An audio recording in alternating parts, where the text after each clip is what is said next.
GAB family vlog എന്ന് പറയുന്ന ഈ യൂട്യൂബ് ചാനലിലേക്ക് എല്ലാവർക്കും സ്വാഗതം. ഇന്ന് ഞാനിവിടെ പരിചയപ്പെടുത്താൻ പോകുന്ന ഹസ്തരേഖയിലെ ഒരു രേഖ. ആ രേഖ ഒരു ചിഹ്നമാണ്. ഇതുവരെ നമ്മൾ കണ്ടുകൊണ്ടിരുന്നതെല്ലാം രേഖയെപ്പറ്റിയാണ്. പക്ഷെ ഇന്ന് ഞാൻ പറയുന്നത് അപൂർവങ്ങളിൽ അപൂർവമായ ഒരു ചിഹ്നമാണ്. ആ ചിഹ്നം നമ്മുടെ ഹസ്തരേഖയിൽ, കൈരേഖയിൽ എവിടെ വന്നാലും വലത് കൈയിൽ പുരുഷന്മാർക്കും ഇടത് കൈ സ്ത്രീകൾക്കുമാണെന്ന് ഞാൻ നേരത്തെ തന്നെ പറഞ്ഞിരുന്നു. നമ്മുടെ വലത് കൈ പുരുഷന്മാർക്ക് എവിടെയാണെങ്കിലും സ്ത്രീകൾക്ക് ഇടത് കൈയിലാണെങ്കിലും ഹസ്തരേഖയിൽ ഈ ഒരു ചിഹ്നം വന്നു കഴിഞ്ഞാൽ നമുക്ക് അതുപോലുള്ള ബാഹ്യ അനുഭവങ്ങളാണ് നമുക്ക് ലഭിക്കുക. ഇതൊരു രേഖയല്ല, ഇതൊരു ചിഹ്നമാണ്. ഈ ചിഹ്നം അത്ഭുതകരമായ ചിഹ്നമാണ്. അപൂർവങ്ങളിൽ അപൂർവമായിട്ടേ അത് വരത്തുള്ളൂ. അത് വന്നു കഴിഞ്ഞാൽ എന്തെല്ലാം ഫലമുണ്ടെന്നും എന്നെല്ലാം നമ്മൾ ഇന്ന് വീഡിയോയിൽ വിശകലനം നമ്മൾ ചെയ്യുന്നുണ്ട്. ഒപ്പം നിങ്ങൾ ഇതുവരെ കേൾവിയില്ലാത്ത കുറച്ച് കാര്യങ്ങളെപ്പറ്റി കൂടി ഞാനിവിടെ സംസാരിക്കുന്നുണ്ട്. ചില അറിവുകൾ കൂടി ഞാനിവിടെ ഇന്ന് സംസാരിക്കുന്നുണ്ട്. സാധാരണ ജ്യോതിഷത്തിൻ്റെ യോഗങ്ങൾ മാത്രമല്ല, ഒരു പ്രത്യേക കാര്യം കൂടി ഇന്ന് സംസാരിക്കുന്നുണ്ട്. അതുകൊണ്ട് വീഡിയോ അവസാനം വരെയായിട്ട് നിങ്ങൾ കാണുക. അതുപോലെ തന്നെ ആദ്യമായിട്ട് എൻ്റെ യൂട്യൂബ് ചാനലിലോട്ട് വന്ന ആളുകളാണെങ്കിൽ എൻ്റെ ഈ ചാനലൊന്ന് സബ്സ്ക്രൈബ് ചെയ്യുക, ബെൽ ബട്ടൺ എനേബിൾ ചെയ്യുക, വീഡിയോ ലൈക്ക് ചെയ്യുക. ഇത്തരം വിഷയങ്ങൾ ഇഷ്ടപ്പെടുന്ന നിങ്ങളുടെ സുഹൃത്തുക്കളിലേക്ക് മാക്സിമം ഈ വീഡിയോ ഒന്ന് ഷെയർ ചെയ്യുക കൂടി ചെയ്യുക. അപ്പോൾ നമുക്ക് ഇമേജിലേക്ക് പോകാം. ഇതാണ് നമ്മൾ തയ്യാറാക്കിയിരിക്കുന്ന ഇമേജ്. അപ്പോൾ ഓർമ്മ പുതുക്കാനായിട്ട് ഞാൻ വീണ്ടും ഒന്നേന്ന് തുടങ്ങുകയാണ്. ഈ കാണുന്നതാണ് നമ്മുടെ ആയുർരേഖ, ഈ കാണുന്നതാണ് ബാഹ്യരേഖ, ഈ കാണുന്നതാണ് ശിരോരേഖ അല്ലെങ്കിൽ ബുദ്ധിരേഖ, ഈ കാണുന്നതാണ് ഹൃദയരേഖ. മനസ്സിലായല്ലോ? ഈ ഒരു 4 കോമൺ രേഖകളാണ് സാധാരണ എല്ലാവരുടെയും ഹസ്തത്തിൽ വരുന്നത്, കയ്യിൽ വരുന്നത്. വലത് കൈയിലാണെങ്കിലും ഇടത് കൈയിലാണെങ്കിലും വരുന്നത്. അതിൽ ഇവിടെ ഞാൻ ഇവിടെ ഒരു ചിഹ്നം വരച്ചിട്ടുണ്ട്. ഒന്നാമത്തെ ചിഹ്നം വരച്ചിരിക്കുന്നത് ഇതിലേതെങ്കിലും ഒരു ചിഹ്നം ഒരു കയ്യിൽ എവിടെയെങ്കിലും മാത്രമേ വരൂ. അല്ലാതെ ഞാൻ ഈ പടത്തിൽ എക്സാമ്പിൾ കാണിച്ചു നോക്കുമല്ലോ 3ഉം 4ഉം ഒന്നിച്ച് വരില്ല. കാരണം ഇത് പല ആളുകളുടെ കൈ വരയ്ക്കേണ്ടാത്തതുകൊണ്ട് ഒരു പടത്തിൽ ഇതെല്ലാം കൂടി ഉൾക്കൊള്ളിച്ചിരിക്കുകയാണ്. ആ ഒരു അവബോധത്തോടു കൂടി കാണുക. കാരണം വ്യത്യസ്ത ചിഹ്നങ്ങളായിരിക്കും ആളുകളുടെ കൈ കാണുക, പല ഏരിയകളിലായിരിക്കും കാണുക. ചിഹ്നം ഒന്നാണ്, മനസ്സിലാക്കുക.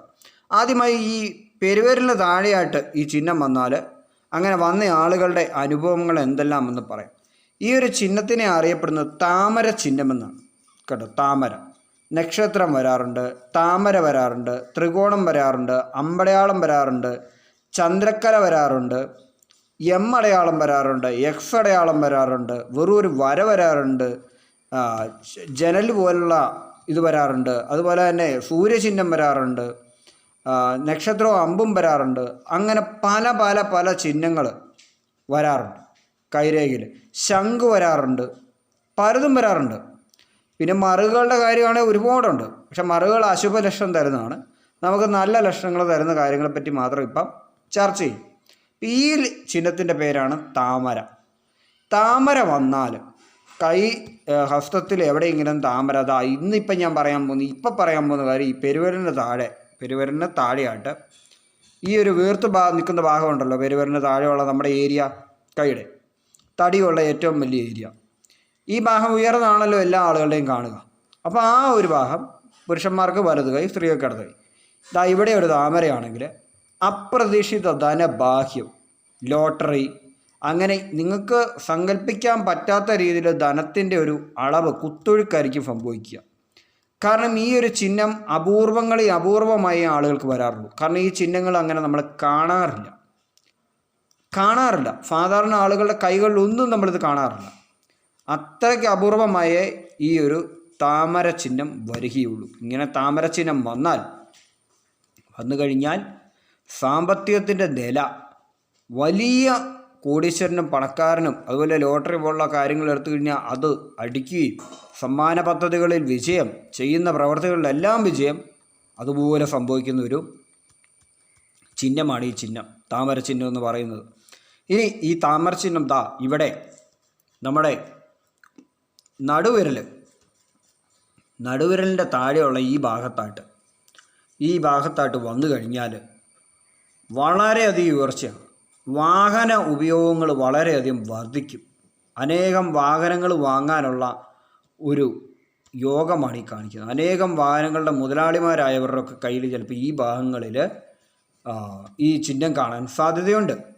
ഇനി അനേകം ഭൂസ്വത്ത്, വാഹനം, അതുപോലെ തന്നെ മുതിർന്നവരുടെ സ്വത്ത് സ്വന്തം പേരിലേക്ക് കിട്ടാനുള്ള യോഗങ്ങൾ ഒക്കെ ലഭിക്കുന്ന ഒരു ചിഹ്നമാണ്. വീഡിയോ ഇടയ്ക്ക് ഔട്ട് ഓഫ് ഫോക്കസ് ആവുന്നുണ്ട്, നിങ്ങളൊന്ന് ക്ഷമിക്കുക, മനസ്സിലാക്കുക. ഇത് ഫോൺ സൂം ചെയ്യുന്നതിൻ്റെ കൊണ്ടാണ് അങ്ങനെ വരുന്നത്, മനസ്സിലാക്കുക. ഇവിടെ ഈ ചിഹ്നം ഈ ഭാഗത്താണ് വരുന്നതെങ്കിൽ നടുവിരലിന് താഴെ അത് വാഹന ലബ്ധി, അതുപോലെ എല്ലാം ഭാഗ്യമാണ്, സമ്പത്തിമായ ഈ ഭാഗ്യം. അടുത്തായിട്ട് മോതിരവിരലിന് താഴെ ഇങ്ങനെ വന്നു കഴിഞ്ഞാൽ നമുക്ക് വരുന്ന അപകടങ്ങളിൽ നിന്നെല്ലാം നമ്മൾ രക്ഷപ്പെടും. നമുക്ക് എന്ത് അപകടം വന്നാലും നമ്മൾ രക്ഷപ്പെടും.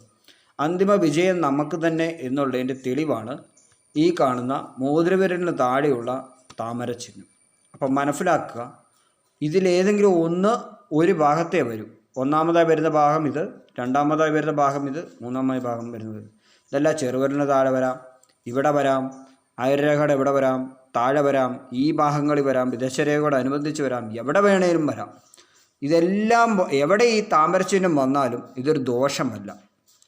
എവിടെ വന്നാലും നേതൃപദവി, ആജ്ഞാശക്തി, രാഷ്ട്രീയ പിൻബലം തുടങ്ങിയ എന്ത് കാര്യങ്ങളും, ഗ്രൂപ്പ് ചേരൽ, അനുയായികൾ ഉണ്ടാവുക, നമുക്ക് ചുറ്റും പരിചാരകർ ഉണ്ടാവുക തുടങ്ങിയ രാജകീയ യോഗത്തിനാണ് ഈ താമര ചിഹ്നം വരിക. അല്ല, എവിടെയെങ്കിലും ഒരെണ്ണേ വരൂ, ഒരു കയ്യിൽ ഒരു താമരയെ വരൂ. 2-3 താമരയൊന്നും ആർക്കും അങ്ങനെ വന്നിട്ടുണ്ടാവുകയില്ല. വന്നിട്ടുള്ളവർ കാണും, പക്ഷേ ജീവിതത്തിൽ ഈ താമര ചിഹ്നം വരുന്നത് തന്നെ അപൂർവം. കാരണം ചിലരുടെ കൈകളിൽ വന്ന രേഖ അങ്ങനെ തന്നെ ഇരിക്കുകയുള്ളൂ മരണം വരെ, മറ്റ് രേഖകളൊന്നും വരാറ് പോലുമില്ല. പക്ഷേ അങ്ങനെ ഒരു താമര ചിഹ്നം വന്നു കഴിഞ്ഞാൽ ഏത് പ്രായം തൊട്ട് വരുന്നോ ആ പ്രായം തൊട്ട് ആ ചിഹ്നം എന്ന് മാഞ്ഞു പോകുന്നവരെ അതുവരെ സൗഭാഗ്യമുണ്ട്. അങ്ങനെ ഒന്നും ഒരു ചിഹ്നം വന്നാൽ മാഞ്ഞു പോകാറില്ല, പെട്ടെന്നൊന്നും മാഞ്ഞു പോകാറില്ല, ചിലപ്പം വർഷങ്ങളോളം നിലനിൽക്കും. അത് മനസ്സിലാക്കുക. അപ്പോൾ ഇങ്ങനൊരു താമര ചിഹ്നം വന്നാൽ ലോട്ടറി തൊട്ട് സകല സൗഭാഗ്യവും രാജകീയ രീതിയിൽ ആ വ്യക്തി ജീവിക്കും. അപൂർവങ്ങളിൽ അപൂർവമായ ഒരു ചിഹ്നമാണിത്. ഇതൊരു രേഖയല്ല, ഇതൊരു ചിഹ്നമാണ്. ഹസ്തരേഖയിൽ ഹസ്തത്തിൽ വരുന്ന ഒരു ചിഹ്നമാണിത്. ഏത് രേഖയ്ക്കിടയിൽ ഇത് വന്നാലും ഇതൊരു ദോഷങ്ങളില്ല. ഇത് വളരെയധികം നമുക്ക് ഉയർച്ചയാണ്. നമുക്ക് കിടക്കുന്ന മറ്റ് രേഖകളുടെ ദോഷമുണ്ടെങ്കിൽ പോലും ആ ദോഷത്തെ എല്ലാം തരണം ചെയ്ത് മുന്നോട്ട് പോകാനുള്ള സിമ്പലാണിത്, സൈനാണിത്, മനസ്സിലാക്കുക. ഇനി നമുക്ക് കൂടുതൽ വിഷയങ്ങൾ സംസാരിക്കുന്നുണ്ട് രേഖയെപ്പറ്റി, അതുകൊണ്ട് നമുക്ക് വീഡിയോയിലേക്ക് തിരിച്ചു വരാം. അപ്പോൾ ഇത്തരം ഒരു ചിഹ്നം നിങ്ങളുടെ കയ്യിലുണ്ടെങ്കിൽ, അല്ലെങ്കിൽ നിങ്ങൾ കാണുന്ന ആരുടെങ്കിലും കയ്യിലുണ്ടെങ്കിൽ, അവർ ആ സമയത്ത് പോലും ഒരു ലോട്ടറി എടുത്തു കഴിഞ്ഞാൽ പോലും അത് നിരന്തരമായി വിൻ ചെയ്തുകൊണ്ടേയിരിക്കും. ചില ആളുകൾക്ക് നമ്മൾ കണ്ടിട്ടുണ്ട്, എപ്പോൾ ലോട്ടറി എടുത്താലും ചെറിയ തുകയാണെങ്കിലും വലിയ തുകയാണെങ്കിലും അവർക്ക് എല്ലാ തവണയും സമ്മാനം അടിച്ചിരിക്കും. അല്ലെങ്കിൽ ഒരു മത്സരത്തിൽ ഇവർ പങ്കെടുത്തു കഴിഞ്ഞാൽ എപ്പോഴും അവർക്ക് വിജയം ഉറപ്പായിരിക്കും, സമ്മാനങ്ങൾ ലഭിച്ചുകൊണ്ടേയിരിക്കും. അങ്ങനെ വരുന്ന ആളുകളുടെ കയ്യിൽ അപൂർവങ്ങളിൽ അപൂർവമായ ഒരു ചിഹ്നമാണിത്, മനസ്സിലാക്കണം. നമ്മുടെ വലിയ വലിയ സെലിബ്രിറ്റികളായ ആളുകളാണെങ്കിൽ പോലും അവരുടെയൊക്കെ ജീവിതത്തിൽ ഇതുപോലെ ചിഹ്നങ്ങളൊക്കെ എവിടെയെങ്കിലും വന്നിട്ടുണ്ടാവും, കൈരേഖയിൽ ഉണ്ടാവും. ചിലപ്പം ഭംഗിയ രീതിയിലായിരിക്കും കാണുക. മറ്റുള്ളവർ കൈഭാഗമാണ് നമ്മൾ ഒരു വ്യക്തിയെ കാണുന്നതിൽ ഏറ്റവും കുറഞ്ഞിരിക്കുന്നത്. എപ്പോഴെങ്കിലും ഇങ്ങനെ സംസാരിക്കുന്ന സമയങ്ങളിലോ അല്ലെങ്കിൽ ഇങ്ങനെ കൈ എടുക്കുന്ന സമയങ്ങളിൽ നമ്മൾ ഒരാളുടെ കൈരേഖ കാണുകയുള്ളൂ. നമുക്ക് കണ്ടുപിടിക്കാം മൂക്കിൻ്റെ നീളം, നെറ്റിയുടെ ഉയരം, ചെവിയുടെ വലിപ്പം, മറുകുകൾ, മുഖത്ത് വരുന്ന മറുകുകൾ, കണ്ണിൻ്റെ ആകൃതി, പുരികത്തിൻ്റെ ആകൃതി, താടിയുടെ ആകൃതി, വായിലെ പല്ലിൻ്റെ രീതി, ആളുടെ ശരീരവടിവ്, അതുപോലെ നിവർന്നു നിൽക്കുമ്പോൾ പുറവശം തിരിയുമ്പോൾ ആളെങ്ങനെ, മുന്നോട്ട് തിരിയുമ്പോൾ ആളെങ്ങനെ, ലക്ഷണശാസ്ത്രം വെച്ച് പലതും അപഗ്രഥിക്കാമെങ്കിലും ഹസ്തരേഖ ഹസ്തം പിടിച്ചതാ ഇങ്ങനെ പിടിച്ച് നോക്കണം, നോക്കിയിട്ട് സൂക്ഷിച്ച് നോക്കണം, അല്ലെങ്കിൽ ലെൻസ് ഉപയോഗിച്ച് നോക്കണം. ഇത്രയും പണിപ്പെട്ട ഒരു കാര്യമാണ്. നമ്മുടെ 2 കൈയും തുറന്നിട്ട് നമ്മൾ അങ്ങനെ എന്തെങ്കിലും സംസാരിക്കുന്ന സമയങ്ങളിൽ, നമ്മളെ ക്യാമറയുടെ മുമ്പിൽ സംസാരിക്കുമ്പോഴോ ആളുകളോട് സംസാരിക്കുമ്പോൾ പറഞ്ഞ കൈകൾ ഇങ്ങനെ കറക്കുകയോ ആങ്കിയെടുക്കുമ്പോഴോ ഒന്നും ഹസ്തരേഖ ഒരാളുടെ മുമ്പിൽ തെളിയാറില്ല. ഹസ്തരേഖ മറഞ്ഞു തന്നെയാണ് ഇരിക്കുക. ആരെങ്കിലും ബലമായി കയ്യിൽ ഇങ്ങനെ പിടിച്ചു നോക്കുമ്പോൾ മാത്രമേ ഒരാൾക്ക് ഹസ്തരേഖ കാണാനാവുകയുള്ളൂ. അല്ലെങ്കിൽ ഒരാളെ നമ്മൾക്ക് എത്ര അടുത്ത് പരിചയമുള്ള ആളാണെങ്കിലും, അത്ര അടുത്ത് പരിചയമുള്ള, ഇപ്പോൾ റൂംമേറ്റ് ആണെങ്കിൽ പോലും അയാൾ സാധാരണ ഇപ്പം ഷർട്ടൊക്കെ ഇടുന്ന സമയം നമ്മൾ ആ വ്യക്തി കൂട്ടത്തിൽ നമ്മൾ കണ്ടിട്ടുണ്ട്, ഷർട്ടൊക്കെ ഊരി മാറ്റുന്ന കണ്ടിട്ടുണ്ടെങ്കിൽ അയാളുടെ ഹസ്തരേഖ എങ്ങനെയുണ്ടെന്ന് കാണാൻ സാധിക്കില്ല. എത്ര അടുത്ത് പരിചയമുള്ളവരാണെങ്കിലും ആരാണെങ്കിലും, മനസ്സിലായിക്കോ. സ്വന്തം കുട്ടികളെയാണെങ്കിൽ പോലും നമ്മൾ കുളിപ്പിക്കുന്ന സമയത്താണെങ്കിൽ പോലും കൈത്തലം തുറന്നു നോക്കാറില്ല, അല്ലെങ്കിൽ കൈകളിൽ വരുന്ന മാറ്റം കാണാറില്ല, മനസ്സിലാവുകയില്ല. അതാണ് ഹസ്തരേഖയുടെ സീക്രട്ട് എന്ന് പറയുന്നത്. കൈകൾ ചുരുണ്ടു പോയി കഴിഞ്ഞാൽ, അല്ലെങ്കിൽ കൈകൾ താഴേക്കിടുന്ന സമയത്ത് ഒരിക്കലും കൈ തുറന്ന് കാണുന്നില്ല, കൈയുടെ ഈ വശമേ കാണുന്നു. ഇത് തന്നെ നമുക്കൊരു സംരക്ഷണമാണ്. നമുക്ക് വരുന്ന യോഗങ്ങളെയും ഭാഗ്യങ്ങളെയും പുറലോകത്തുള്ളവരെ അറിയാതിരിക്കാനാണ് നമുക്ക് ഹസ്തരേഖ എന്ന് പറയുന്ന ഇത്രയും പ്രത്യക്ഷത്തിൽ ഇങ്ങനെ നോക്കി കാണാവുന്ന ഒരു കാര്യം. പക്ഷേ അത് എത്ര വർഷം ഒന്നിച്ച് താമസിച്ചാലും നമ്മൾ ഒരാളുടെ ഹസ്തം പിടിച്ചെടുത്ത് ഇങ്ങനെ നോക്കുമ്പോൾ മാത്രമേ രേഖകൾ കാണുന്നുള്ളൂ. അവിചാരിതമായിട്ട് ഏതെല്ലാം സാഹചര്യത്തിൽ ഒരാളെ കണ്ടാൽ പോലും കൈക്കകം കാണാൻ സാധിക്കുന്നില്ല. എത്ര വിദഗ്ധമായിട്ടാണ് ഈ ഒരു സീക്രട്ട് വെച്ചിരിക്കുന്നത് നമ്മുടെ ശരീരത്ത്.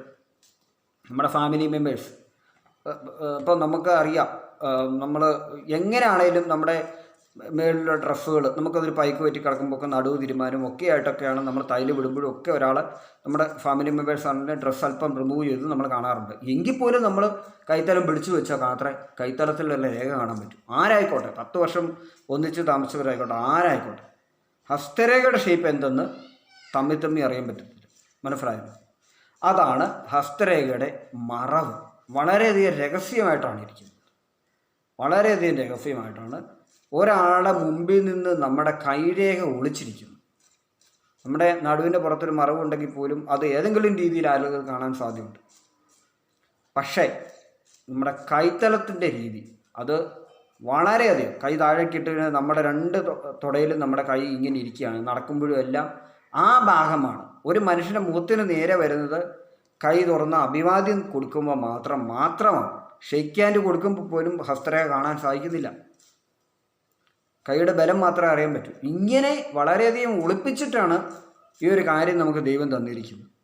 ഒറ്റ നോട്ടത്തിൽ കാണരുത്. ബാക്കി എല്ലാ ഭാഗവും മനുഷ്യൻ്റെ ഒറ്റ നോട്ടത്തിൽ കാണാവുന്ന രീതിയിലാണ് വെച്ചിരിക്കുന്നത്. ഒറ്റ നോട്ടത്തിൽ കാണാം, ആ ഒരു രീതിയിലാണ് സെറ്റ് ചെയ്തിരിക്കുന്നത്. ഹസ്തരേഖ മാത്രം ഒറ്റ നോട്ടത്തിൽ കാണാനാവുകയില്ല. ആരാണ് കൂടപ്പിറപ്പാണെങ്കിൽ പോലും നമുക്ക് ഒറ്റ നോട്ടത്തിൽ കാണാൻ പറ്റത്തില്ലാത്ത, ദിവസത്തിൽ ഒരു ദിവസം പോലും കാണാൻ പറ്റത്തില്ലാത്ത രീതിയിലാണ് ഹസ്തരേഖ ചെയ്തു വെച്ചിരിക്കുന്നത്. അപ്പോൾ അങ്ങനെ ഒരു സീക്രട്ടിലാണ് ഇത് ചെയ്തു വെച്ചിരിക്കുന്നത്. ഇന്നിപ്പോൾ നമുക്ക് പതിവ് വിഷയത്തിലേക്ക് നമുക്ക് കടക്കാം. ഇന്നിപ്പോൾ ഞാൻ പറയാൻ പോകുന്നത് 2 യോഗങ്ങളെ പറ്റിയാണ്. 2 യോഗങ്ങളെ പറ്റി ഞാൻ പറയുന്നത്. ഒന്ന് സുശുഭ യോഗം, 2 അശുഭ യോഗം. അപ്പോൾ പേരിൽ തന്നെയുണ്ട്. സുശുഭ യോഗം എന്ന് പറഞ്ഞു കഴിഞ്ഞാൽ സുഖകരമായ ഒരു യോഗമെന്നും, അശുഭ യോഗം എന്ന് പറഞ്ഞാൽ അശുഭം എന്ന് പറഞ്ഞാൽ എന്താണെന്ന് എല്ലാവർക്കും മനസ്സിലായിട്ടുണ്ട്. അത് അശുഭമാണ്. അപ്പോൾ ഈ പറയുന്ന 2 യോഗങ്ങളിൽ ചില ആളുകൾക്ക് 2 യോഗവും ഒന്നിച്ച് കാണും, ചില ആൾക്ക് ഒരു യോഗമേ കാണും. മറ്റ് യോഗങ്ങളുടെ ഇടയിലായിട്ട് ഈ ഒരു യോഗമേ കാണും. സുശുഭായോഗം വന്നാൽ എന്താണ് ഗുണം? സുശുഭായോഗം വന്നാൽ ധനവാനാകും, ബന്ധുജന പ്രീതി ലഭിക്കും, പരിചാരകളുടെ എണ്ണം ഉണ്ടാകും, അതുപോലെ ഉന്നത പദവികൾ കിട്ടും, രാജകീയ രീതിയിൽ സഞ്ചരിക്കും, ഉത്സാഹമുണ്ടാവും, കർക്കശക്കാരനാകും, ജീവിതത്തിലെ പലതരം സന്തോഷകരമായ ജീവിതത്തിൽ പല രീതിയിൽ രക്ഷപ്പെടാനുള്ള അവസ്ഥകൾ കിട്ടും. എത്ര ദാരിദ്ര്യത്തിലാണെങ്കിലും ഭാവിയെ രക്ഷപ്പെടും. പക്ഷേ അശുഭയോഗമാണെങ്കിൽ നേരെ വിപരീതമാണ്. അശുഭമായ രീതിയിലാണ് ആ വ്യക്തിയുടെ ഒരു ഗ്രഹത്തിൻ്റെ സ്ഥിതി. നെഗറ്റീവ് എന്തുകൊണ്ട് പറയുന്നു എന്ന് ചോദിച്ചു കഴിഞ്ഞാൽ ഈ നെഗറ്റീവ് വശം നിങ്ങൾ മനസ്സിലാക്കിയിരിക്കണം. അതുകൊണ്ടാണ് പറയുന്നത്. അപ്പം നെഗറ്റീവ് യോഗമാണെങ്കിൽ അതിന് പരിഹാര കർമ്മങ്ങൾ ചെയ്യുക, അല്ലെങ്കിൽ വെറുതെ ഇരിക്കുക. ദോഷമുണ്ടെങ്കിൽ എന്ത് ചെയ്യണമെന്ന് വെച്ചാൽ വെറുതെ ഇരിക്കുക എന്നുള്ളൂ. കാരണം നമ്മൾ വെറുതെ ഇരിക്കേണ്ടി വരും. കാരണം ആദ്യമേ തന്നെ നമ്മുടെ ജോലി പോകും, ഉറപ്പാണ്. പിന്നെ ബന്ധുക്കളുടെ വിരോധം ഉണ്ടാകും, മാതാപിതാക്കളുടെ വിരോധം ഉണ്ടാകും, സുഹൃത്തുക്കളുടെ വിരോധം, ഭാര്യയും ഭർത്താവും ഉണ്ടാകും, അവർ തമ്മിലുള്ള വിരോധം, മക്കളാണെങ്കിൽ മാതാപിതാക്കളുടെ വിരോധം, അങ്ങനെ പല വിരോധം ഉണ്ടാവും. അവിടെ അല്ലെങ്കിൽ നിഷ്ക്രിയനായി ഇരിക്കുക എന്ന് മാത്രമേ ചെയ്യാൻ പറ്റൂ. നമ്മളായിട്ടൊരു പ്രവൃത്തി ചെയ്താലും പരാജയപ്പെടുകയുള്ളൂ. ആ ദോഷം മാറുന്നവരെ, അല്ലെങ്കിൽ യോഗത്തിൻ്റെ കാലഘട്ടം തീരുന്നവരെ ആ വരുന്ന അങ്ങോട്ട് അനുഭവിക്കുക എന്ന് മാത്രമേ ഉള്ളൂ ശരിക്കുമുള്ള പ്രതിവിധി.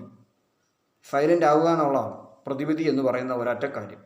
നമ്മൾ പരിഹാര കർമ്മങ്ങൾ ചെയ്താലും കുറേയധികം പണങ്ങൾ നഷ്ടപ്പെടുക എന്നുള്ളതല്ലാതെ പലപ്പോഴും പരിഹാര കർമ്മങ്ങളുടെ പിന്നാലെ പോയിട്ട് പരിഹാരമൊന്നും കിട്ടാതെ വീണ്ടും പരിഹാര കർമ്മത്തിന് പോവുകയും കുറേ കാലത്തിന് ശേഷം ഗതി പിടിക്കുകയും ചെയ്യുന്നതാണ് മറ്റുള്ളവരെല്ലാവരുടെ അവസ്ഥ.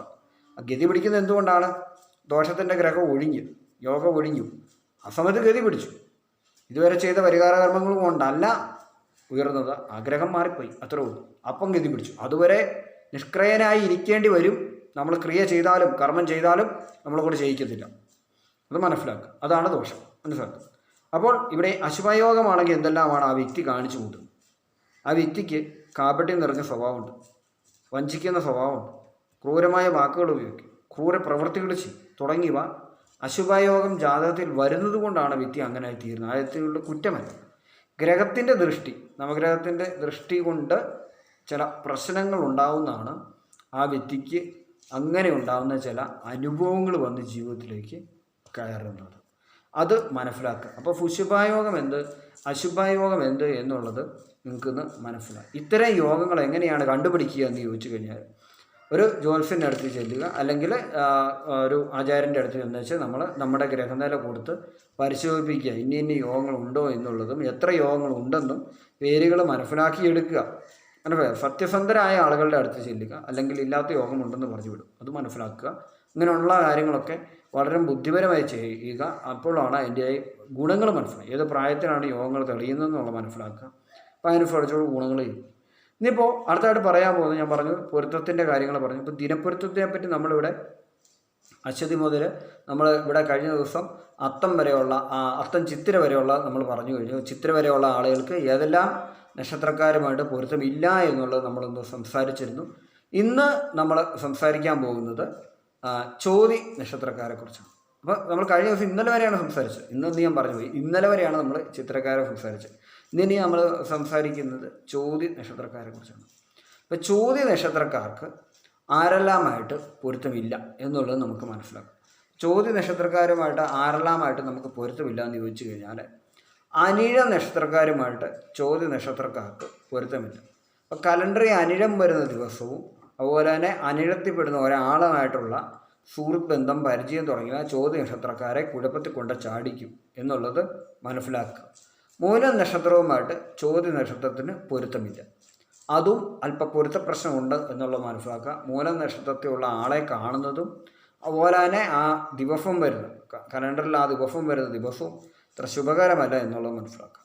അടുത്തതായിട്ട് അല്പ പൊരുത്തമുള്ളതും എന്നാൽ ചില പാദവ്യത്യാസങ്ങൾ കൊണ്ട് പൊരുത്തമില്ലാത്തതുമായ ഒരു നക്ഷത്രമാണ് ചോദ്യമായിട്ട് നോക്കുമ്പോൾ ഉത്രാടവുമായിട്ടുള്ള പൊരുത്ത വ്യത്യാസം.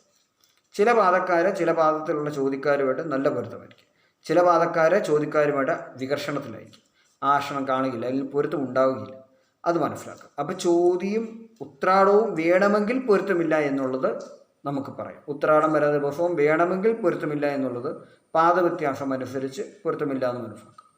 കാർത്തിക നക്ഷത്രവുമായിട്ട് ചോദിക്ക് പൊരുത്തമില്ല, മനസ്സിലാക്കുക. ചോദിക്ക് പൊരുത്തമില്ല, കാർത്തിക നക്ഷത്രവുമായിട്ട് യാതൊരുവിധ പൊരുത്തമില്ല.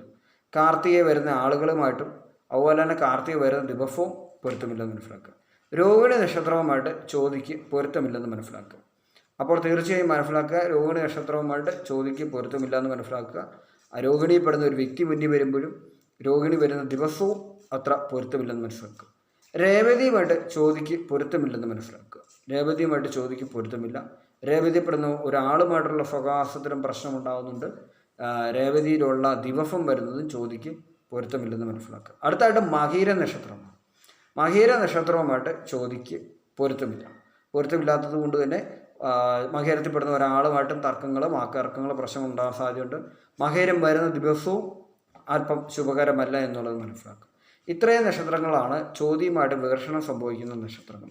അതായത് തമ്മിൽ ഇപ്പം നമുക്ക് എങ്ങനെയാണെങ്കിലും നമ്മുടെ ചിലപ്പോൾ ബന്ധുക്കളോ കൂടപ്പറപ്പുകളോ ഒക്കെ ആണെങ്കിൽ പോലും ചില സമയങ്ങളിൽ നമുക്ക് വാക്ക് വ്യത്യാസങ്ങൾ, അകൽച്ച, മാനസികമായ അകൽച്ച തുടങ്ങിയവ അനുഭവപ്പെടുന്ന അവസ്ഥ വരുന്നതാണ് വികർഷണം എന്ന് പറയുന്നത്.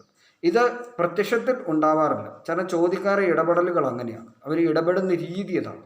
അല്പം കൂടി സമയവും സന്ദർഭവും നോക്കി 27 നക്ഷത്രക്കാർ തമ്മിൽ 26 നക്ഷത്രക്കാർ ബാക്കി 26 നക്ഷത്രക്കാരോട് ചോദ്യയുടെ ഇടപെടൽ വളരെ നയപരമായിട്ടാണ്, തന്ത്രപരമായി അവർ ഇടപെടുന്നതുകൊണ്ട് 26കാർക്കും പ്രത്യക്ഷത്തിൽ പ്രത്യേകിച്ച് വിരോധമൊന്നും തോന്നുകയില്ല. വികർഷണം ഉണ്ടെങ്കിൽ വികർഷണം എവിടെയാണ് ആരംഭിക്കുക എന്ന് ചോദിച്ചു കഴിഞ്ഞാൽ എന്തെങ്കിലും കാര്യങ്ങൾ കൂടുതൽ നേരം അടുത്തിരിക്കുമ്പോഴാണ് പ്രശ്നങ്ങൾ ആരംഭിക്കുക. അല്പം അകന്നിരുന്നു കഴിഞ്ഞാലോ അല്ലെങ്കിൽ ചെറിയ രീതിയിലുള്ള പരിചയങ്ങളോ ഉള്ളെങ്കിൽ വികർഷണം ആരംഭിക്കുന്നില്ല ചോദ്യമായിട്ട്. പക്ഷെ ചോദ്യയിലുള്ള വ്യക്തി എത്ര അടുക്കുന്നു അല്ലെങ്കിൽ എത്ര തവണ നമ്മളോടൊപ്പം ഉണ്ട്, വികർഷണമുള്ള നക്ഷത്രക്കാരനോടുണ്ട്, അതിനനുസരിച്ചാണ് വികർഷണങ്ങൾ ആരംഭിച്ച് തുടങ്ങുക. അല്പം താമസം എടുക്കുന്ന കാര്യമാണ്. കാരണം താഴോട്ട് വരുമ്പോൾ ഞാൻ പറഞ്ഞത് താഴോട്ട് അശ്വതി മുതൽ താഴോട്ട് വരുന്ന നക്ഷത്രങ്ങൾ വരുമ്പോഴും കാന്തിക മണ്ഡലത്തിൻ്റെ പ്രഭാവം അനുസരിച്ച് ഏറ്റക്കുറച്ചിലുണ്ട്. വികർഷണങ്ങളുടെ തീവ്രതയും വേഗതയും വളരെയധികം കുറഞ്ഞിട്ടാണ് വരിക. അതുകൊണ്ട് തന്നെ ടൈം എടുക്കും. അപ്പോൾ 1, 2, 3, 4 ചിലപ്പോൾ 1 മാസവും 2 മാസവും ഒക്കെ എടുത്ത ശേഷമായിരിക്കും വിരോധങ്ങൾ, തർക്കങ്ങൾ തുടങ്ങിയവ ആരംഭിക്കുന്നത്. അത് വികർഷണം കൊണ്ടാണ് സംഭവിക്കുന്നത്. വികർഷണം ഞാൻ ഈ പറഞ്ഞിരിക്കുന്ന ഇത്രയും നക്ഷത്രങ്ങളുമായിട്ട് ചോദിക്ക് പൊരുത്തമില്ല. അതിൽ ഉത്രാടത്തെ മാത്രം വേണമെങ്കിൽ നമുക്ക് പകുതി പൊരുത്തം എന്ന രീതിയിൽ കൂട്ടാം. പാദവ്യത്യാസം, രാശിവ്യത്യാസം തുടങ്ങിയവ അനുസരിച്ച് കൂട്ടാം. ബാക്കി ഞാനിവിടെ പറയാത്ത എല്ലാ നക്ഷത്രക്കാരുമായിട്ടും ചോദ്യക്ക് പൊരുത്തമുണ്ട്. മനസ്സിലാക്കുക. പൂരാടവും ചോദ്യം പൊരുത്തമുണ്ട്, അശ്വതിയും ചോദ്യം പൊരുത്തമുണ്ട്, തിരുവാതിരയും ചോദ്യം പൊരുത്തമുണ്ട്, ചതയവും ചോദ്യം പൊരുത്തമുണ്ട്, ആയില്യം ചോദ്യം പൊരുത്തമുണ്ട്, പുണർത്തവും ചോദ്യം പൊരുത്തമുണ്ട്, എല്ലാം ഉത്രവും ചോദ്യം പൊരുത്തമുണ്ട്. ഉത്രവും ചോദ്യമാണ് ഏറ്റവും കൂടുതൽ പൊരുത്തമുള്ളത്. ഉത്രവും ചോദ്യം വളരെയധികം പൊരുത്തമുണ്ട്. പൂരവും ചോദ്യം പൊരുത്തമുണ്ട്. പൂരവും ചോദ്യം പൊരുത്തമുണ്ടെങ്കിലും പൂര നക്ഷത്രക്കാർക്ക് ചോദ്യം അല്പം പകുതി നിലയിലാണ് നിൽക്കുന്നത്. തർക്കങ്ങൾ വീഴാൻ സാധ്യതയുണ്ട്. പക്ഷെ ഒരു അരപ്പൊരുത്തം നമുക്ക് പറഞ്ഞാൽ മതി. ഇനി ഇവിടെ ഒരു പ്രത്യേകത ഉള്ളതെന്ന് വെച്ച് കഴിഞ്ഞാൽ ചോദ്യക്കാരുടെ ഒരു പൊതു സ്വഭാവം ഏതൊരു കാര്യം ചെയ്താലും സമ്പത്തിനെയാണ് അവർ സ്നേഹിക്കുക. സമ്പത്തിലേക്കാണ് അവരുടെ മുഴുവൻ യാത്രകൾ. മുന്നോട്ട് പോകണം, സമ്പത്ത് സ്വന്തമാക്കണമെന്നുള്ള ഒരൊറ്റ കാര്യത്തിന് വേണ്ടിയാണ് ഏതൊരു പ്രവൃത്തിയും ചോദ്യയിലുള്ള ഒരാൾ ചെയ്യുന്നത്. ഏതൊരു കാര്യം ചെയ്താൽ അതിൻ്റെ അവസാന റിസൾട്ട് സാമ്പത്തിക ലാഭം മാത്രമാണ്. ഇതാണ് ചോദ്യയുടെ ഏറ്റവും പൊതുവായ ഒരു സ്വഭാവം. എന്ത് പ്രവൃത്തി വീട്ടിൽപ്പെട്ടവർക്കാണേലും ബന്ധുജനങ്ങൾക്കാണേലും പുറത്തുള്ളവർക്കാണേലും ഏതൊരു പ്രവൃത്തി ചെയ്താലും അതിന് പണത്തിൻ്റെ ഒരു മാനദണ്ഡം എവിടുന്നെങ്കിലും വന്നു കയറിയിരിക്കും. അതിൻ്റെ അന്തിമം പണമാണ്. പണം കൊടുക്കാനും പണം വാങ്ങാനും കഴിവുള്ള നക്ഷത്രമാണ് ചോദ്യം. പണം വന്നുകൊണ്ടിരിക്കുന്ന ഒരു നക്ഷത്രമാണ് ചോദ്യം. പണത്തിൻ്റെ ഏറ്റവും കൂടുതൽ വരവ് വരുന്നത് ചോദിക്കാണ്. ധനം, ഭൂസ്വത്ത്, ആഭരണങ്ങൾ അത്രയില്ല. ആഭരണങ്ങളോ മറ്റു സാധനങ്ങളോ ആകർഷിക്കാനുള്ള കഴിവ് ചോദിക്കില്ല. പക്ഷേ പണത്തെ ആകർഷിക്കാനുള്ള കഴിവ് ഏറ്റവും കൂടുതലുള്ള നക്ഷത്രം ചോദ്യം തന്നെയാണ്. മകയിരം നക്ഷത്രം വജ്രങ്ങളെ ആകർഷിക്കുന്ന നക്ഷത്രമാണ്. വജ്രങ്ങൾ, കല്ലുകൾ, മുത്തുകൾ തുടങ്ങിയ വിലപിടിപ്പുള്ള മുത്തുകൾ, പവിഴം, വജ്രം തുടങ്ങിയവ രത്നങ്ങളെ ആകർഷിക്കുന്ന ഒരു നക്ഷത്രമാണ് മകയിരം.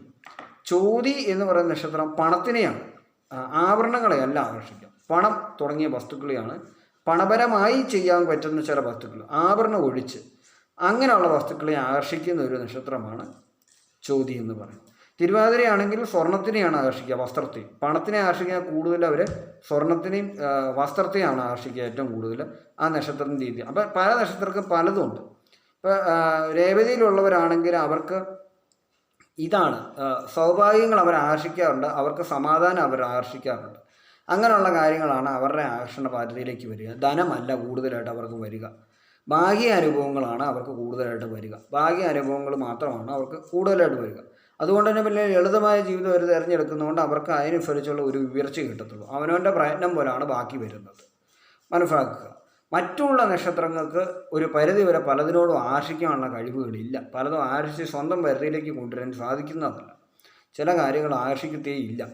അപ്പോൾ അത് മനസ്സിലാക്കുക. അപ്പോൾ ഇത്രയും നക്ഷത്രങ്ങളാണ് ചില വസ്തുവകകൾ ആകർഷിക്കുന്നത്. ചിത്തിര നക്ഷത്രത്തിൽപ്പെട്ടവരാണെങ്കിൽ വസ്ത്രങ്ങൾ ആകർഷിക്കുന്നവരാണ്, ആഭരണത്തെ ആകർഷിക്കുന്നവരല്ല. വസ്ത്രങ്ങളെ ആകർഷിക്കുക, ഭൂസ്വത്തുക്കൾ ആകർഷിക്കുക, കലാപരമായ കഴിവുകളിലൂടെ അവരെ മറ്റ് വസ്തുക്കൾ ആകർഷിച്ചെടുക്കും. അതായത് ഭംഗിയുള്ള ചിലതരം വസ്തുക്കൾ, അങ്ങനെയുള്ള വസ്തുക്കൾ ആകർഷിച്ചെടുക്കും.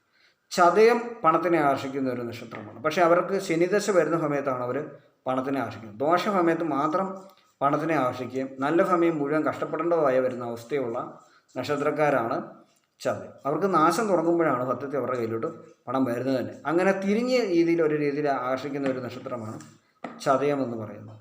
ബാക്കിയുള്ളവരെല്ലാം സമനിലയാണ്. അപ്പം മനസ്സിലാക്കുക. അപ്പോൾ ഇതിൽ ആരൊക്കെയായിട്ട് ചോദ്യക്ക് പൊരുത്തമുണ്ടെന്ന് വെച്ചാൽ പൂരാടം, ഉത്രം, ചതയം, ആയില്യം, പുണർതം, പൂരുരുട്ടാതി, ഉത്രാടം, പിന്നെ വേണമെങ്കിൽ പൂരം കൂട്ടാം. പിന്നെ ഉത്രം പൊരുത്തമുണ്ടെന്ന് ഞാൻ പറഞ്ഞു. പിന്നെ മറ്റ് നക്ഷത്രങ്ങൾ രേവതിയൊക്കെ ഒഴിച്ച് ബാക്കിയുള്ള നക്ഷത്രങ്ങൾ ഉത്രട്ടാതി, തിരുവാതിര, അങ്ങനെ പല പല നക്ഷത്രങ്ങളുമായിട്ട് നല്ല ഒരു സുഹൃത്ത് വലയത്തിൽ നിൽക്കാനായിട്ട് ചോദ്യക്ക് കഴിവുണ്ടെന്ന് മനസ്സിലാക്കുക. അപ്പോൾ ചോദ്യയുടെ രീതി അതാണ്. ചോദ്യയുടെ രീതി കലാപരമായ കഴിവുകൾ. അതുപോലെ ഇവർക്ക് പ്രത്യേകതരം ജോലികൾ പറയുന്നുണ്ട്. പ്രത്യേകതരം ജോലി എന്ന് പറഞ്ഞാൽ സംഗീതം, കലാപരമായ കഴിവുകൾ, മദ്യം, അതുപോലെ തന്നെ ഇലക്ട്രോണിക്സ് വിഭാഗങ്ങൾ, അല്ലെങ്കിൽ അങ്ങനെയുള്ള കാര്യങ്ങൾ, വിൽപ്പന, ഇടനിലക്കാരൻ അപ്പോൾ ബ്രോക്കറായി നിൽക്കുക തുടങ്ങിയ കാര്യങ്ങൾ, ബിസിനസ് രീതിയുള്ള പല രീതികൾ, ഭൂസ്വത്ത് വിനിയോഗം തുടങ്ങിയവയെല്ലാം, അതുപോലെ ജഡ്ജി, നിയമപാലകനാവുക, ന്യായം പറയുന്ന കാര്യങ്ങളിൽ ആളായി തീരുക തുടങ്ങിയവയെല്ലാം ചോദിക്ക് പറഞ്ഞിട്ടുള്ള ജോലികളിൽ പെടുന്ന ഒരു ലിസ്റ്റ് കൂടിയാണത്. അതും മനസ്സിലാക്കിയിരിക്കുക.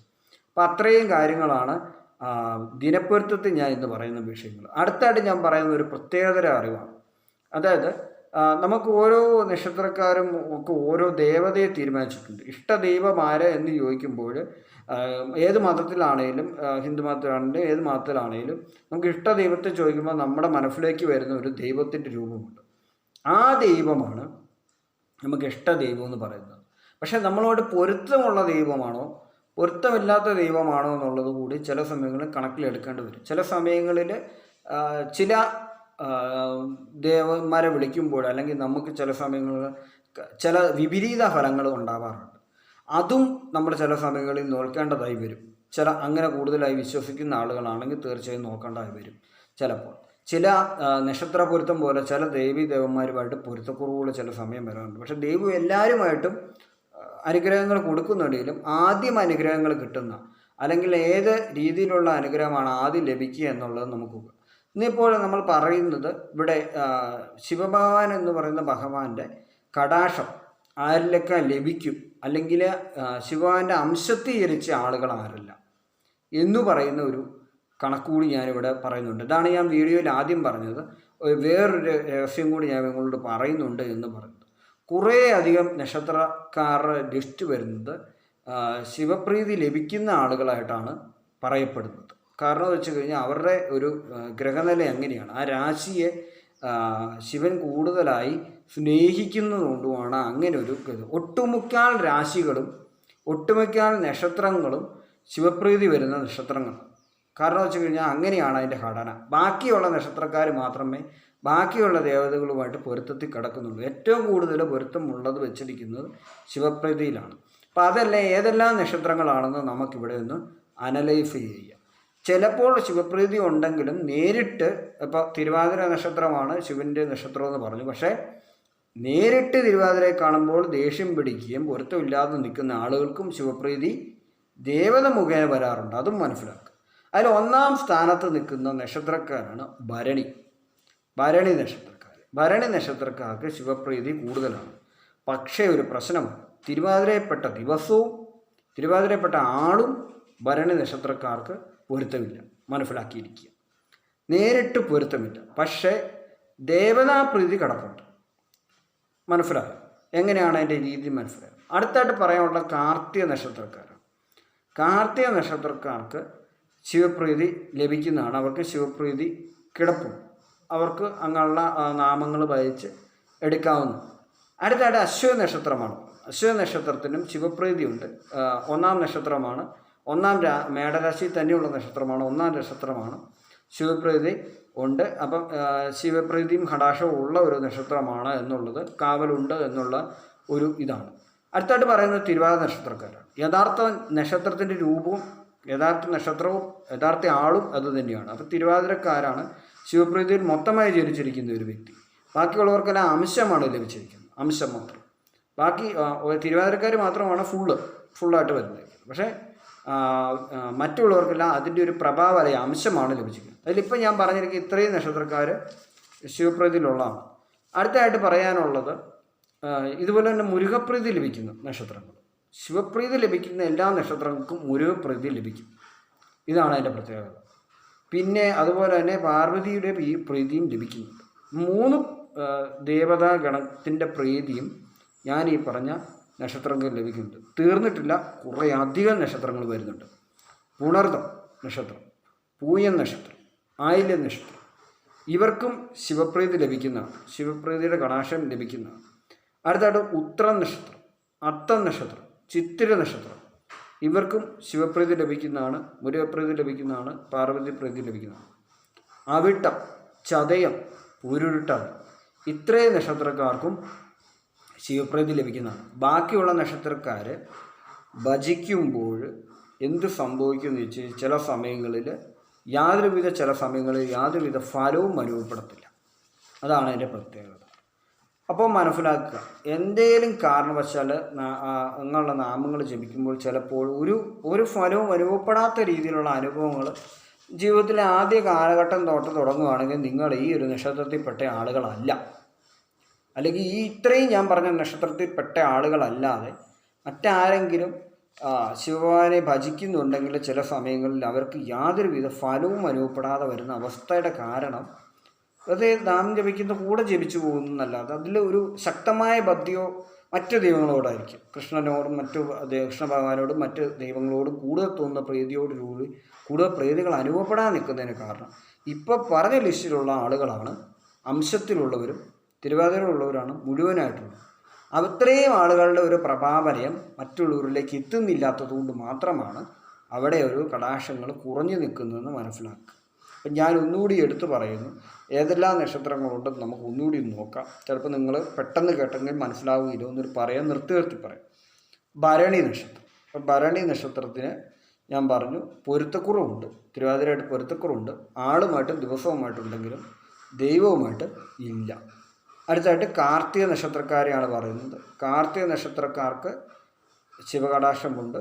പൊരുത്തക്കുറവുണ്ടോ എന്ന് വെച്ചാൽ പൊരുത്തക്കുറവുണ്ട്, തിരുവാതിരയായിട്ട് പൊരുത്തക്കുറവുണ്ട്, പക്ഷെ കുഴപ്പമില്ല, അഡ്ജസ്റ്റ് ചെയ്തു പോകാം. അടുത്തായിട്ട് അശ്വ നക്ഷത്രക്കാരാണ്, പൊരുത്തവുമുണ്ട്, രണ്ടാമത് ശിവപ്രതിയ ശിവകടാക്ഷവും ഉണ്ട്. അടുത്തായിട്ട് പുണർതങ്കാരാണ്. പുണർതങ്കാരും തിരുവാതിരയായിട്ട് ചില സമയങ്ങളിൽ പൊരുത്തമില്ല, എങ്കിലും അവർക്ക് കടാക്ഷമുണ്ട് എന്ന് മനസ്സിലാക്കുക. പൂയ നക്ഷത്രവും തിരുവാതിരയായിട്ട് പൊരുത്തമുണ്ട്, അതുപോലെ തന്നെ പൂയ നക്ഷത്രക്കാർക്ക് ശിവഭഗവാന്റെ പ്രീതി ഉണ്ട് എന്നുള്ളതാണ് പറഞ്ഞത്. ആയില്യ നക്ഷത്രക്കാർക്ക് തിരുവാതിരയായിട്ട് പൊരുത്തമുണ്ട്, അതുപോലെ തന്നെ ആയില്യ നക്ഷത്രവുമായിട്ട് ശിവപ്രീതിയും കടാക്ഷവും ഉണ്ടെന്നുള്ളതാണ് മനസ്സിലാക്കുന്നത്. അടുത്തായിട്ട് ഉത്തരം നക്ഷത്രം. ഉത്തരം നക്ഷത്രവും തിരുവാതിരയായിട്ട് പൊരുത്തമില്ലെങ്കിലും ദൈവത്തിൻ്റെ രീതിയിലുള്ള പൊരുത്തം അവർക്കുണ്ട്, അതുകൊണ്ട് തന്നെ അവർക്ക് ശിവപ്രീതി ഉണ്ടെന്ന് മനസ്സിലാക്കുക. അടുത്താണ് അത്തം നക്ഷത്രം. അത്തവും തിരുവാതിരയും തമ്മിൽ മാസത്തിനും ബന്ധമുണ്ട്, അറിയാമല്ലോ. അത്തം ഓണത്തിൻ്റെ തിരുവോണം, അത്തം, തിരുവാതിര, അങ്ങനെയാണല്ലോ പറഞ്ഞത്. അപ്പോൾ അതുകൊണ്ട് തന്നെ തിരുവാതിരയും അത്തവും തമ്മിൽ പൊരുത്തമുണ്ട്, പക്ഷേ അതുകൊണ്ട് തന്നെ നല്ല രീതിയിൽ ശിവപ്രീതി അവിടെ ലഭിക്കുന്നു. അടുത്തായിട്ട് ചിത്തിരയാണ്. ചിത്രയും തിരുവാതിരയുമായിട്ട് ചില സമയങ്ങളിൽ പൊരുത്തമില്ല, പക്ഷേ ദൈവത്തിൻ്റെതായ പൊരുത്തമുണ്ട്. അവിട്ടവും തിരുവാതിരയായിട്ട് അത്ര വിധ പൊരുത്തത്തിൽ നമുക്ക് പറയാൻ പറ്റത്തില്ല, എങ്കിലും ശിവപ്രീതി കടന്നു. പിന്നെ അത് രാശിയുടെ പ്രത്യേകതയാണ്, രാശിയുടെ പ്രത്യേകത കൊണ്ട് മാത്രമാണ്, അല്ലാതെയല്ല. ചതയമായിട്ട് പൊരുത്തം കിടക്കും, പൂരുരുട്ടാതിയായിട്ട് പൊരുത്തം കിടക്കും, തിരുവാതിരയായിട്ട് തമ്മിൽ പൊരുത്തം കിടക്കും. അതുകൊണ്ട് ഇത്രയും ആളുകളും പൊരുത്തത്തിൻ്റേതായിട്ടും ശിവപ്രീതി ലഭിക്കുന്ന ആളുകളുമായിട്ട് ഉള്ള രീതിയിലുള്ള അനുഭവങ്ങളാണ് അവർക്ക് ലഭിക്കുക. അപ്പോൾ അത്തരം നാമങ്ങൾ ഭജിക്കുമ്പോൾ പെട്ടെന്ന് തന്നെ ഫലം ലഭിക്കും, അല്ലെങ്കിൽ പെട്ടെന്ന് തന്നെ ലഭിക്കും. ഇതിൽ പെടാത്ത ലിസ്റ്റ് ഞാൻ പറഞ്ഞ ആളുകൾ ഭജിക്കുമ്പോൾ ചില സമയങ്ങളിൽ ചില പ്രയാസങ്ങളോ പ്രശ്നങ്ങളോ ഒക്കെ അനുഭവപ്പെടാറുണ്ട്. ചില ആളുകൾക്ക് അങ്ങനെ അനുഭവപ്പെടാറുള്ള അനുഭവങ്ങൾ ഉണ്ടായിട്ടുണ്ട് പലർക്കും. അതിന് രഹസ്യം ഇതാണ്: ഒന്നുകിൽ ശിവപ്രീതി ലഭിക്കുന്ന അംശത്തിൽ പിറന്ന നക്ഷത്രക്കാരാകണം, അല്ലെങ്കിൽ ശിവപ്രീതി ലഭിക്കുന്ന തിരുവാതിരയുമായിട്ട് ഉള്ള പൊരുത്തത്തിലുള്ള നക്ഷത്രമായിരിക്കും. ഇത് രണ്ടും അല്ലെങ്കിൽ ആ ആളുടെ ഭക്തിയുടെ ലെവലനുസരിച്ച് മാത്രമേ ഉള്ളൂ. അല്ലാതെ ഒരു തമാശയായിട്ടോ അല്ലെങ്കിൽ വെറുതെയാണ് ഒരു പരീക്ഷണമെന്ന രീതിയിലൊക്കെ പെരുമാറുമ്പോൾ ചിലപ്പോൾ തിക്ത അനുഭവങ്ങൾ, മോശമായ അനുഭവങ്ങൾ ചിലപ്പോൾ ജീവിതത്തിൽ ലഭിക്കാൻ. കാരണം എന്ന് വെച്ച് കഴിഞ്ഞാൽ ക്ഷിപ്രകോപവും ക്ഷിപ്രപ്രസാദവുമായതുകൊണ്ട് തന്നെ അതിനനുസരിച്ചുള്ള ചില അനുഭവങ്ങൾ ചിലപ്പോൾ ലഭിച്ചെന്ന് വരാം. അപ്പം അത് മനസ്സിലാക്കുക എന്നുള്ളതാണ് ഇതിനകത്ത് പറയാനുള്ളത്. അടുത്തതായിട്ട് ഞാൻ പറയാൻ പോകുന്നത് വെച്ച് കഴിഞ്ഞാൽ നമുക്ക് ലോ ഓഫ് അട്രാക്ഷൻ്റെ ഒരു പുതിയൊരു സംഭവം കൂടിയാണ്. അപ്പോൾ ഇന്ന് ഞാൻ പറഞ്ഞു ലോട്ടറി ടിക്കറ്റിൻ്റെ കാര്യത്തിന് വേണ്ടിയുള്ളതും കൂടുതൽ ഭാഗ്യങ്ങൾ ആകർഷിക്കാനായിട്ടാണ് നമ്മൾ ഈ ഇന്നത്തെ ഈ രേഖയല്ല ഇന്ന് കാണിച്ചിരിക്കുന്നത്, താമരയുടെ സിമ്പലാണ് കാണിച്ചിരിക്കുന്നത്. അത് വന്നു കഴിഞ്ഞാൽ എന്താണ് ഫലമെന്നുള്ളതും നമ്മളിന്ന് പറഞ്ഞു കഴിഞ്ഞു. അപ്പോൾ ലോ ഓഫ് അട്രാക്ഷനിലൂടെ നമ്മൾ പറയേണ്ട മറ്റൊരു വാക്കുകൂടിയുണ്ട്. ഇപ്പോൾ ലോട്ടറി ഒക്കെ എടുക്കാനായിട്ട് നോക്കുകയാണെങ്കിൽ ആ വ്യക്തി ലോ ഓഫ് അട്രാക്ഷനോട് പറയേണ്ട ഇതാണ്: എനിക്ക് ലോട്ടറി അടിച്ചതിന് യൂണിവേഴ്സിനോട് ഞാൻ നന്ദി പറയുന്നു, അല്ലെങ്കിൽ പ്രപഞ്ചത്തിനോട് നന്ദി പറയുന്നു, അല്ലെങ്കിൽ പ്രപഞ്ച ശക്തിയോട് ഞാൻ നന്ദി പറയുന്നു എന്നുള്ള രീതിയിലുള്ള അഫർമേഷനാണ് നമ്മൾ ചാൻറ്റ് ചെയ്യേണ്ടത്. അപ്പോഴാണ് നമ്മളുടെ ബ്രെയിന് വർക്ക് ചെയ്തിട്ട് നമുക്ക് ആ ഒരു ഫലം ലഭിക്കുക. കുറേ നാളുകൾ, ചിലപ്പോൾ മാസങ്ങളോ വർഷങ്ങളോ ഈ ഒരു ചാൻറ്റിങ് നടക്കണം. ലോട്ടറി നിലവിൽ നമുക്ക് ലഭിച്ചു അല്ലെങ്കിൽ അടിച്ചു എന്നുള്ള രീതി വേണം നമ്മൾ യൂണിവേഴ്സിനോട് നന്ദി പറയാനായിട്ട്. അത് ഒന്നുകിൽ എഴുതാം, ഒരു ബുക്കിലേക്ക് നമുക്ക് എഴുതാം: എനിക്ക് ലോട്ടറി എന്ന് തുകയായി ഇത്ര സമ്മാനത്തുക ലഭിച്ചതിന് ഞാൻ പ്രപഞ്ചത്തിനോട് നന്ദിയുള്ളവനാകുന്നു അല്ലെങ്കിൽ നന്ദിയുള്ളവളാകുന്നു എന്ന് പറയും. ഭാഗ്യം എന്നോട് എപ്പോഴും കൂടെ ഉണ്ട്, അല്ലെങ്കിൽ എല്ലാ ദിവസവും എന്നെ ഭാഗ്യം തുണയ്ക്കുന്നു എന്ന രീതിയിൽ പറയാം, എഴുതാം. അപ്പോൾ നമ്മൾ 21 തവണ എഴുതുകയോ 21 തവണ പറയുകയോ ചെയ്തു കഴിഞ്ഞാൽ തന്നെ നമുക്കൊരു അഫർമേഷൻ്റെ ഫീല് ലഭിക്കും. ഫീല് ലഭിച്ചിട്ട് കാര്യമില്ല, പറയാതിരുന്നാലോ ചില ദിവസം വരുന്ന ഇപ്പോൾ പനി, ജലദോഷം, അസ്വസ്ഥതകൾ, ഉറക്കക്കുറവ് തുടങ്ങിയവ കൊണ്ടും അഫർമേഷൻ പ്രവർത്തിക്കാതിരിക്കും. അന്നത്തെ ദിവസം അത് ഫെയിലാവും. നമ്മളിപ്പോൾ ഒരാഴ്ചയായിട്ട് അഫർമേഷൻ പറഞ്ഞുകൊണ്ടിരിക്കുകയാണ്. ചില ദിവസങ്ങളിൽ യാതൊരുവിധ ഫലവും ലഭിക്കുകയില്ല, യാതൊരുവിധ ഫലവും. ഇതിന് കാരണം എന്ന് പറഞ്ഞു കഴിഞ്ഞാൽ നമ്മളുടെ ബോഡി കണ്ടീഷൻ എങ്ങനെയാണ്, നമ്മൾ കഴിക്കുന്ന ഭക്ഷണം, അതുപോലെ തന്നെ നമ്മൾ ഉറങ്ങുന്ന സമയം, നമ്മുടെ മൊബൈൽ, ടി വി മുതലായവ ഉപയോഗിക്കുന്ന എത്ര നേരം ഉപയോഗിച്ചു, നമ്മുടെ ബ്രെയിനിൽ എന്തെല്ലാം റെക്കോർഡായിട്ടുണ്ട്, വഴക്കോ ദേഷ്യമോ ബഹളമോ കഴിഞ്ഞ ശേഷമാണോ നമ്മൾ അഫർമേഷൻ പറയുന്നത്. നമ്മുടെ ബോഡി ദേഷ്യപ്പെട്ടിരിക്കുന്ന ടൈമിൽ നമ്മൾ അഫർമേഷൻ പറഞ്ഞാൽ അഫർമേഷൻ വർക്ക് ചെയ്യില്ല. നമ്മുടെ മൈൻഡ് കൂളായിട്ടിരിക്കുന്ന ടൈമിൽ വേണം നമ്മൾ അഫർമേഷൻ പറയാം. അതിനാണ് ഉറക്കത്തിൽ നിന്ന് എഴുന്നേറ്റ ഉടനെ ഉറങ്ങാൻ പോകുന്നതിന് മുമ്പും ചെയ്യാൻ പറയും. അതിന് ശേഷം ഫോൺ എടുത്ത് നോക്കാൻ പാടില്ല. ഉറക്കത്തിൽ നിന്ന് എഴുന്നേറ്റ ശേഷം ഉടനെ ഫോൺ എടുക്കാതെ അഫർമേഷൻ പറയുക. അതിനുശേഷം ബാക്കി കാര്യങ്ങളിലേക്ക് കടക്കും. ഉറങ്ങാൻ പോകുന്നതിന് മുമ്പ് ഫോൺ ഉപയോഗമെല്ലാം കഴിഞ്ഞ് ഇനി ഉറങ്ങിയാൽ മതി എന്ന് പറയുന്ന ടൈമിൽ അഫർമേഷൻ പറഞ്ഞിട്ട് ഉറങ്ങുക. അപ്പോഴാണത് ഫീഡാകുക. അല്ലാതെ ഇതിനിടയിൽ ഒരു ഗ്യാപ്പ് കയറ്റിക്കഴിഞ്ഞു കഴിഞ്ഞാൽ ആ അഫർമേഷൻ്റെ പവർ അത്രയും കാണത്തില്ല. പവർ ഉണ്ടാവും, ഇടസമയങ്ങളിലൊക്കെ ചാൻറ്റ് ഓഫീസ് റൂമിലിരുന്ന് ചാൻറ്റ് ചെയ്യുമ്പോഴൊന്നും അതിൻ്റെ പവർ പൂർണ്ണമായി അനുഭവപ്പെടുന്നില്ല. മൈൻഡ് റിലാക്സ് ആണ്. മറ്റേതെങ്കിലും പണിക്കിടയിൽ കിടന്നിട്ടാണ് നമ്മൾ ചെയ്യുന്നതെങ്കിൽ, മറ്റേതെങ്കിലും ജോലിക്കിടയിൽ നിന്നിട്ടാണ് ഇത് ചെയ്യുന്നതെങ്കിലും ഒക്കെ അതിൻ്റെ ആ ഒരു പ്രശ്നം നമുക്ക് ഫീൽ ചെയ്യും. അപ്പോൾ അത് മനസ്സിലാക്കുക, ആ കാര്യങ്ങൾ മനസ്സിലാക്കുക. അത്രയും കാര്യങ്ങൾ നിൽക്കുന്ന മനസ്സിലായെന്ന് കരുതുന്നു. അപ്പോൾ എനിക്കിന്ന് പറയാനുള്ളത്, ആദ്യമായിട്ടാണ് എൻ്റെ യൂട്യൂബ് ചാനലിലേക്ക് നിങ്ങൾ വരുന്നതെങ്കിൽ നിങ്ങൾ എൻ്റെ യൂട്യൂബ് ചാനൽ സബ്സ്ക്രൈബ് ചെയ്യുക, ബെൽ ബട്ടൺ എനേബിൾ ചെയ്യുക, അതുപോലെ തന്നെ ഈ വീഡിയോ ലൈക്ക് ചെയ്യുക, മാക്സിമം ആളുകളിലേക്ക് നിങ്ങൾ ഈ വീഡിയോ ഷെയർ ചെയ്യുക. Thank you.